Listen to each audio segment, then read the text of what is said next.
Heartbeat Alaska is made possible by the following. By Coca-Cola, serving Alaska quality soft drinks since 1937. By Cook Inlet Region Incorporated, an Alaska Native corporation promoting economic and social progress for people throughout the state. And by the Alaska Seafood Marketing Institute, educating consumers and promoting sales of Alaska seafood throughout the U.S. and in international markets. There's a heartbeat, louder thunder, revolution is in the air. There's a heartbeat deep inside our mother. Are you? Natives in the news from Barrow, Alaska to the lower 48. Hello, I'm Jeannie Green, bringing you Native news from Heartbeat, Alaska. The Alaska Army National Guard reveals a telling report. News from whaling in Barrow, Alaska, and natives in that area subjected to radiation. We have news from SKC-TV in Pablo, Montana. All that plus much more and Native American music videos. But first, here's Gary Fife with Native news across the nation.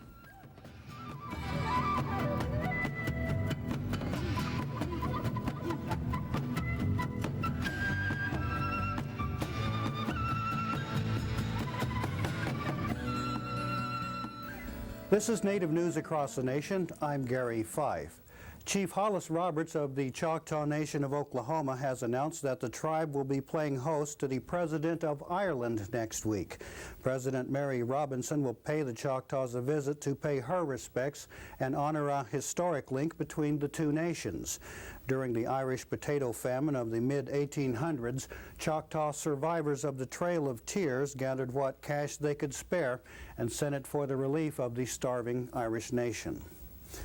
A big money development project put together by actor Kevin Costner and his business partners has been at the center of a controversy with some local South Dakota tribes for months now. The Costner Industries project, called the Dunbar Resort, has generated criticism from local tribal governments for its plan to obtain land in the Black Hills from the U.S. Forest Service. A recent report by Indian Country Today says the tribes contend they should be getting back the Black Hills because of treaty violations. But the Costners say the Dunbar project is being used as a platform for local tribal political interests.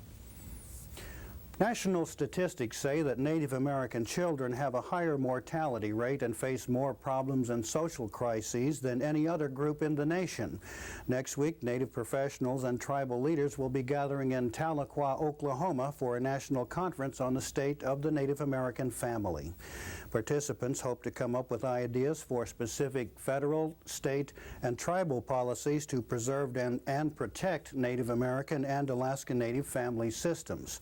The Cherokee Nation of Oklahoma will be playing host.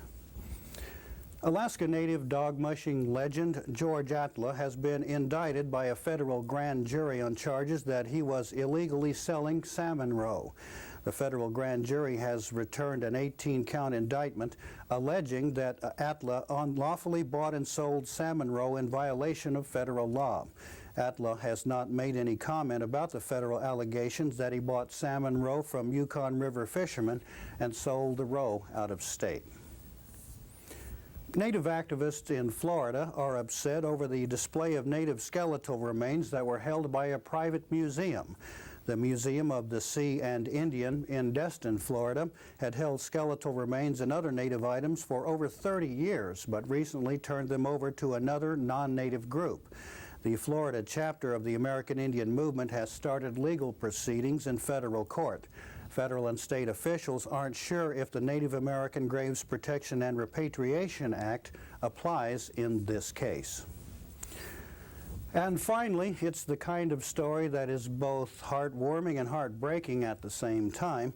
The Tulsa Indian Methodist Church in Oklahoma was hit by vandals last week.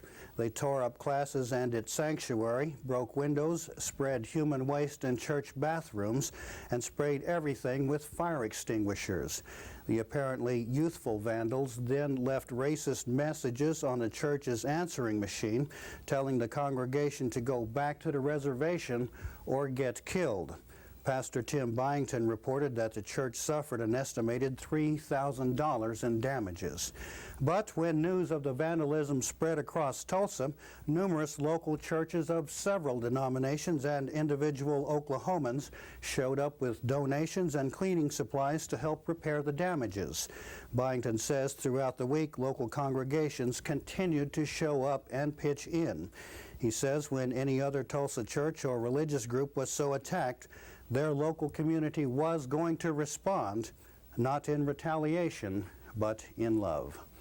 This is Native News Across the Nation. For Heartbeat Alaska, I'm Gary Fife.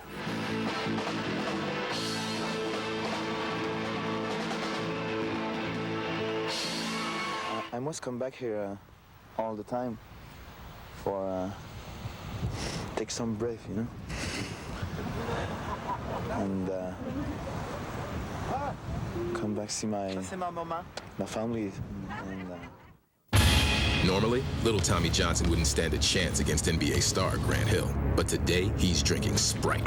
You're in my world now, Hill.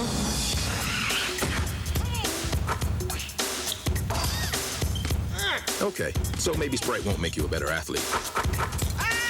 But just to be sure, now we'll pit Tommy against sumo wrestler Katashi.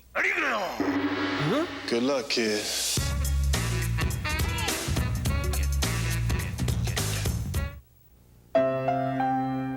They never thought the dream could come true. They never thought they could afford it. But on March 15th, Mike Turner and his family moved into their very first home. It was a HUD home. One of hundreds HUD can help you own, or as little as 3% down. Ask a real estate agent about HUD homes and make your own dream come true. Before we move on, I'd like to thank Marlene Looper for these beautiful earrings. Marlene is Athabascan. Thank you so much, Marlene. Let's travel now to the top of the world, to the North Slope, and learn about spring whaling with Tina Corwin. Thank you, Jeannie. Inupiat whalers are in the midst of the spring hunt, and as of late last week had harvested 17 bowheads. Successful captains and their crews have been serving whale delicacies to their communities in many villages. Savunga landed 4 whales, Gamble 4, Wales 1, Wainwright 2, and Barrow landed 6. Wind, fog, and poor ice conditions recently have delayed the hunt in some areas, and crews were waiting for some favorable weather. Because the migration is still early, even though the weather condition seems to be hampered here for the whaling activities. But we've sighted belugas in this morning and so far, which means that the migration is still in full blast here, up here in the North Slope anyway. This month, the North Slope Borough filed a group claim against 4 federal agencies on behalf of Native residents who were subjected to radiation exposure without their knowledge during government-sponsored experiments in the mid-1950s. Mayor George Ahmaogak brought the suit several months after he gave testimony in Washington, D.C. before the President's Advisory Committee on Human Radiation Testing. The test on Alaska Native human subjects here were without consent, or, as it turned out, married.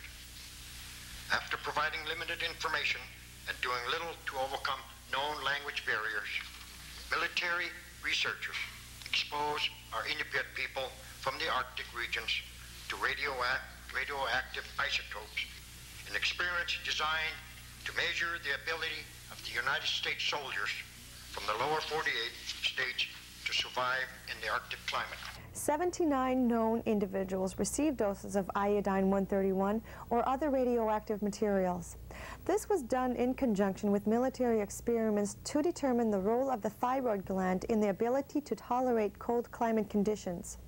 Also testifying was Borough Assemblyman Rosman Pituk, who stated that he and the others were not informed that each dose of radioactive material exposed them to the equivalent of 700 chest x-rays. The federal agencies have 6 months to respond to the claim. The North Slope Borough may then seek compensation through the courts. In Kodiak recently, members of the Barrow Fire Department and North Slope Borough Search and Rescue observed U.S. Coast Guard overwater hoist rescue training and participated in drills. We flew the helicopter down, we had our hoist installed, and we worked with the Coast Guard to practice precision instrument approaches to the water, deploying swimmers, rescue swimmers, and to recover people that might be in the water, different methods of doing that. I think probably the most difficult item was being underneath the rotor wash of the helicopters, particularly the Coast Guard helicopter, and the water that it splashes up from the surface has the effect of being like a fistful of gravel somebody's thrown at your face, and the water just pings your face. Any exposed flesh really gets pelted pretty hard. Drills in Kodiak included deployment of baskets and other types of rescue equipment. Another search and rescue program that has already proven its worth is the Personal Locator Beacon program, implemented 3 years ago. Oh, the Personal Locator Beacon program is working fantastic. Recently, we've upgraded the program from the borough level to the state level. The state of Alaska is the first state in the nation to have adopted a PLB program, and that was based on the work that we've done here at Search and Rescue. Personal locator beacons are small units that are manually activated in the event of an emergency. The signals are relayed via satellite to a network which retransmits them to the nearest rescue unit. On the North Slope, beacons have been loaned to travelers over 540 times in the last 3 years. We've had about 41 beacons that were activated, of which 3 were false alarms, and many of the beacons that have been activated have resulted in very valid safes. The North Slope Borough Substance Abuse Treatment Services, or SATS program, which is based in Barrow, is expanding to provide assessments, outpatient services, and aftercare support in the villages. People involved in the program are primarily Alaska Natives. We're looking for people from the village, people who are in recovery themselves or are not users of mood-altering substances and are willing to be trained to provide the services. Baertschy said he hopes having trained staff full-time in the villages will be the beginning of extended support groups for North Slope Borough residents recovering from substance abuse. That's all the news from the North Slope. For Heartbeat Alaska and the North Slope Borough, I'm Tina Corwin. Kuyunakbuk. Thank you, Tina. From Barrow, Alaska, we travel now to Pueblo, Montana for news from SKC-TV and Annette Brown. Thanks, Jeannie. 20 years ago, a group of young people, in consultation with tribal elders, saw the need to preserve, protect, and perpetuate the culture of the Salish, Pend Oreille, and Kootenai cultures. Thus, the Flathead and Kootenai Culture Committees were born. In celebration of the 20th anniversary of the Flathead Culture Committee, the current members of the Culture Committee held an open house, parade, and war dancing for everyone to participate in. The 2-day event ended with awards and honors for elders and other participants. Spontaneous games of shinny popped up every afternoon, and the sounds of stick game were blended with the sounds of the nearby war dancing. All in all, the anniversary celebration was a great success and appreciated by everyone in attendance. Reporting from SKC Public TV and for Heartbeat Alaska, this is Annette Brown. Lemlemsh. Thank you, Annette. In Alaska now, the Alaska National Guard is under criticism from a report issued by the Board of Inquiry. At one time, the Alaska National Guard was one of the largest part-time employers of rural Alaska Natives. But that's no longer the case.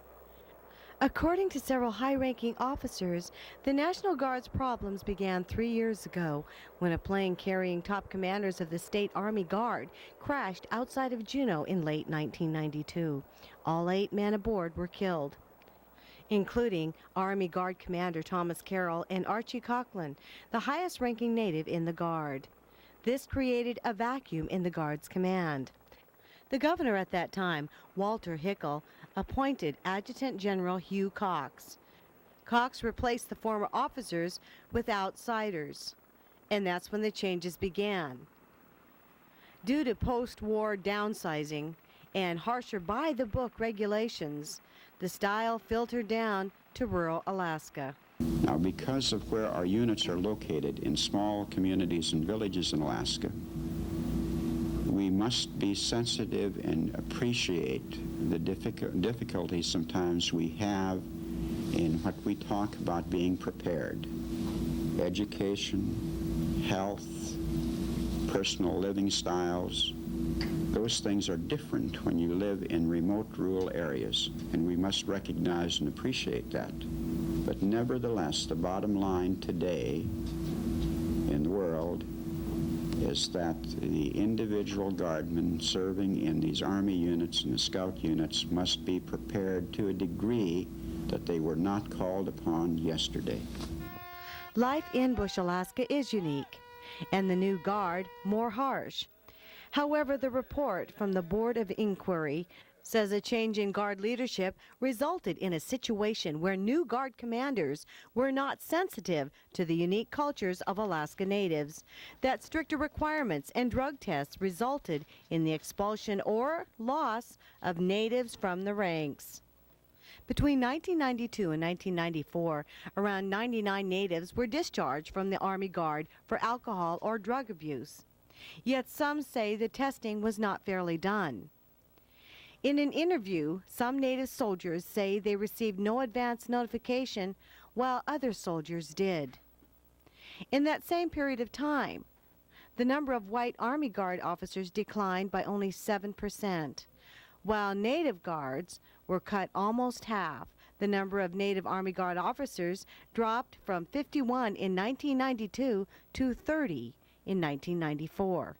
From 1991 to 1994, Native enrollment in the Army Guard fell about 40%. The famous Eskimo Scouts based in Kotzebue had originally 234 soldiers in 1990, but by the end of 1994, it had 27 soldiers and had been downgraded to a company from a battalion.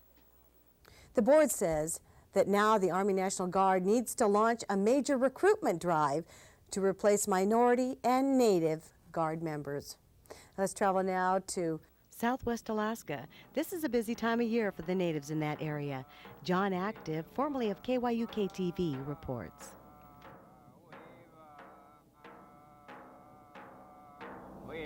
This is Southwest Alaska, home of the Yupiit Eskimo, where about 20,000 of us live in 48 villages scattered over 75,000 square miles in the Yukon and Kuskokwim Deltas.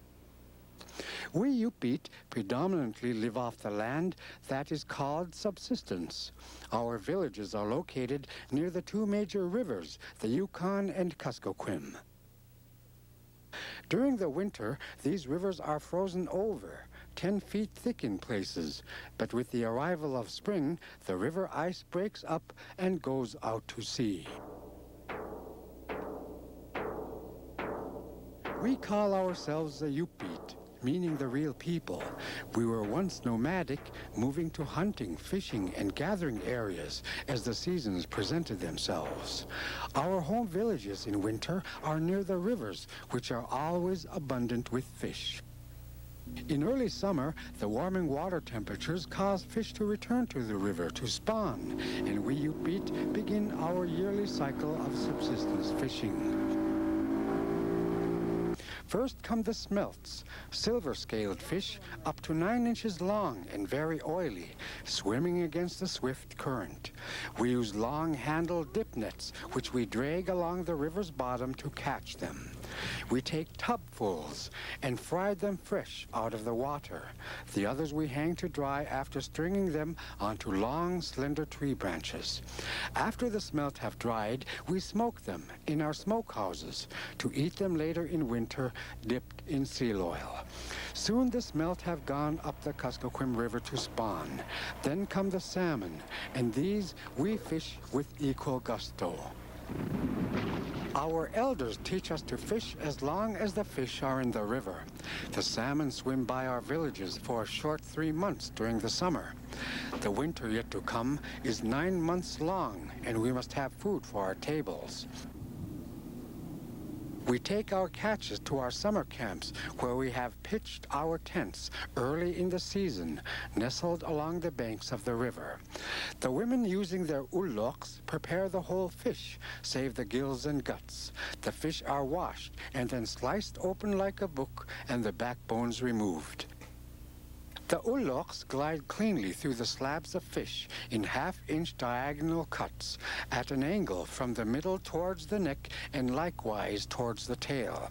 The fish are split in this way so that when they are hung on the racks, the cuts open up and make for better drying.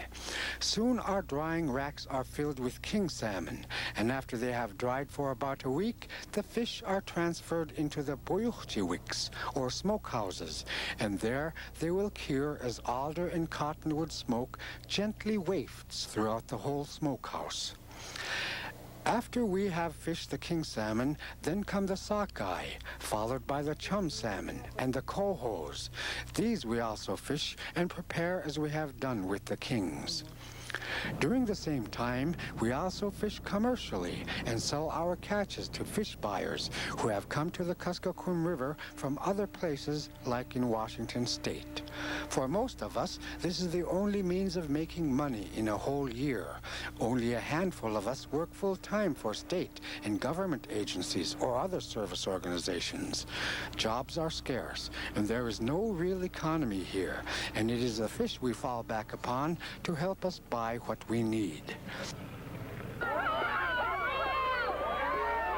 In celebration of our good fortune, we Yupiit visit one another's villages and attend summer festivals. We have games and contests for the children and renew old friendships. Today, our villages have incorporated the 4th of July with our ancient ritual. Villages up and down the Kuskokwim River observe their activities not on the 4th itself, but on different days, so we can attend each other's festivities. All of this is in celebration of our subsistence fishing lifestyle, which is everything to us. So, season after season, we fish until one day we will be too old to fish anymore, and we can say of ourselves that we have done well. In Bethel, on the Kuskokwim River, I'm John Active. The Shishmaref Tannery provides quality services in fur tanning and slipper sales. Combining modern technology with traditional heritage, serving all Alaska. Furs and slippers available at the tannery and select stores. Owned and operated by the Shishmaref IRA Council. Send your furs to the Shishmaref Tannery. Call 907-649-3581. Business discounts available upon request.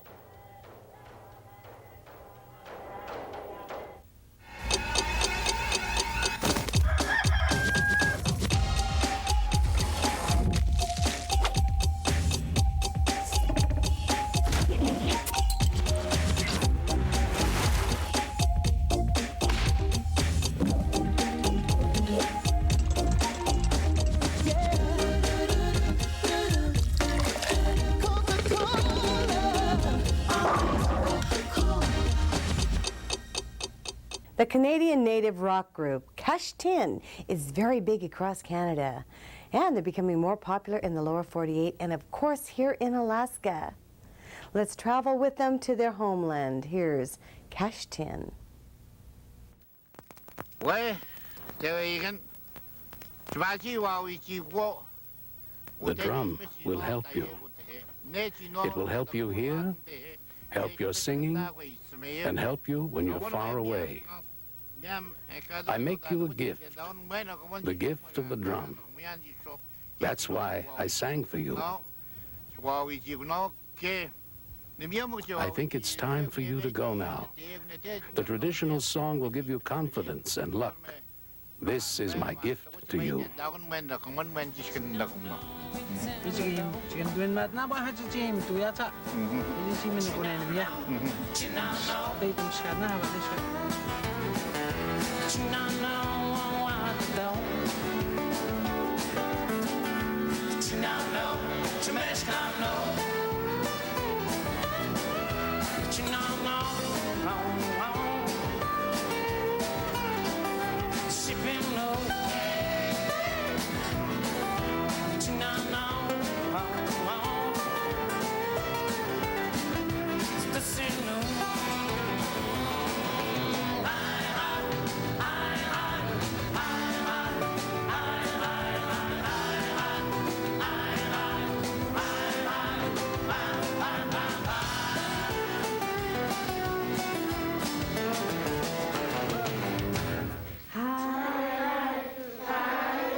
We come from Quebec, on the northern coast of the St. Lawrence River. And we are from a small reserve called Malutenam. We are Innu, and there are about 12,000 Innu in Quebec. I started playing music when I was 16, and I met Claude 10 years ago. He had his own band and I had mine, and one night he came to one of my concerts. He joined us on stage and we have been playing together ever since. It was like a tornado, and at that time Kashtin was born.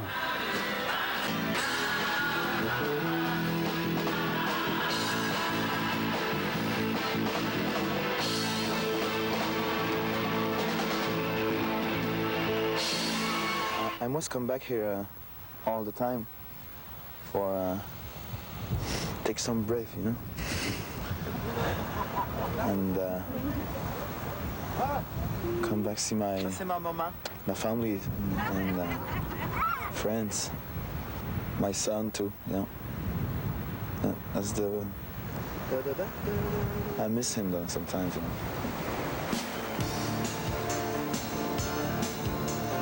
One of our influence come from the Beatles.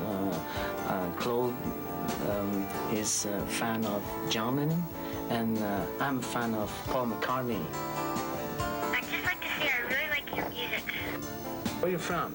Yellowknife. Yellowknife? And you love Kashtin? Yeah. We love you too. Bye-bye. Bye.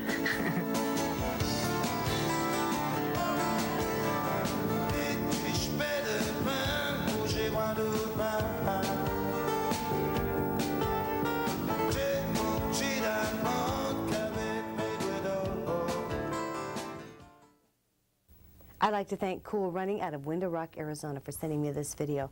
It's Kashtin. There's 60 minutes of their Canadian 1992 tour, and it's called Eternal Drum.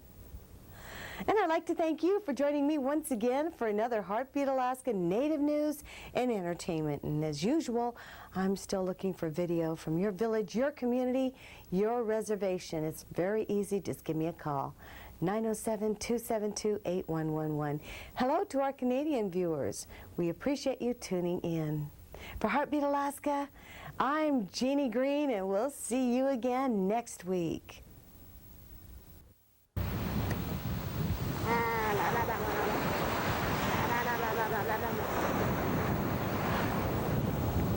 He sings.